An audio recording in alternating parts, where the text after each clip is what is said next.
UE exorta a China a respeitar a Carta da ONU e a paz na Ucrânia.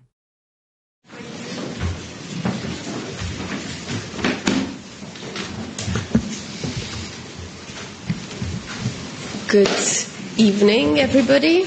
It's a pleasure to welcome you at this press conference following the 25th EU-China Summit. President of the European Council, António Costa, and the President of the European Commission, Ursula von der Leyen, will brief you on the meetings they had with President Xi and Premier Li. And without further delay, I'll give the floor to President Costa. Good evening, Ursula.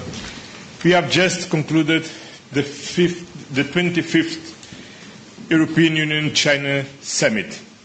I would like to thank President Xi and Prime Minister Li for hosting us today and for the open and frank exchanges that we had.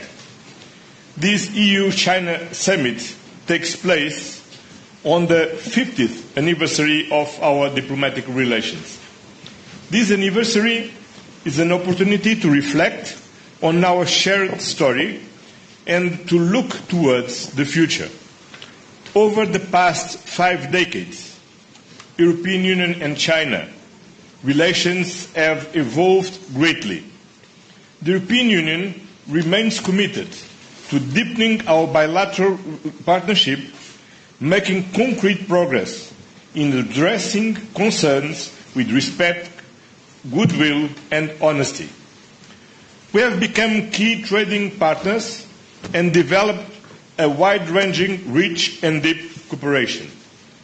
The European Union and China are major economies and global powers.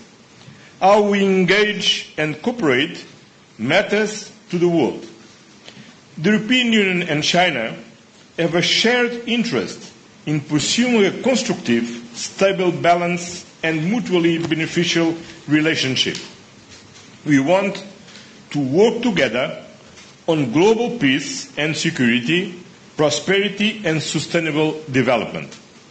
As such, tackling the global challenge of climate change is shared priority.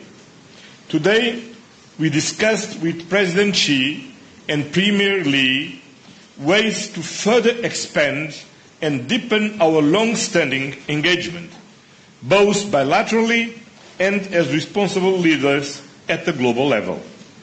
We agreed that the European Union and China have a joint responsibility to uphold the Paris Agreement.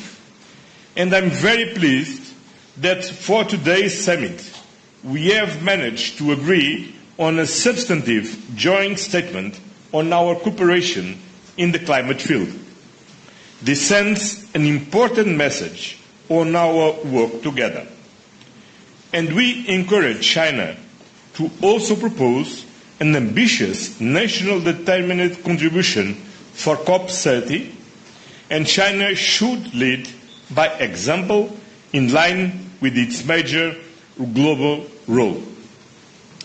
We agreed that we have a shared responsibility to support multilateralism and the rules-based international order, and to uphold the principles enshrined in the United Nations Charter. As a permanent member of the United Nations Security Council, China has a key role and responsibility on this. In this context, we address Russia's war of aggression against Ukraine. The war in Ukraine goes far beyond Europe. It is a conflict with global implications that undermines the rules-based international order and is not just a European conflict. And we agreed on the need to achieve a just and lasting peace as soon as possible. Today's discussion was one of great sincerity. This discussion must continue even if we don't agree on certain issues. Promoting and protecting human rights is a central pillar of the European Union's engagement with other countries, including with China.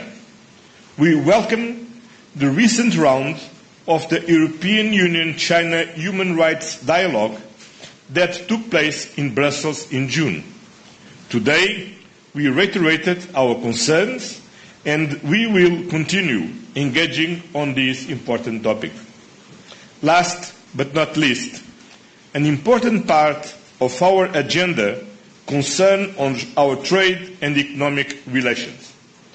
The European Union and China together account over a third of global GDP. So having a fair balance in our economic relation is essential.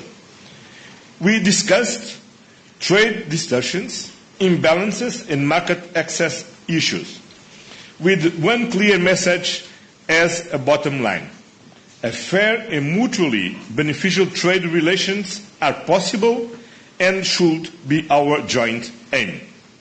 Together with President von der Leyen and the High Representative, I came to Beijing to address all these issues directly with China's President Xi and Premier Li. The European Union always prioritizes open and constructive dialogue to find shared solutions. Dialogue and negotiation are in our DNA. That's what we did today in an open and frank manner.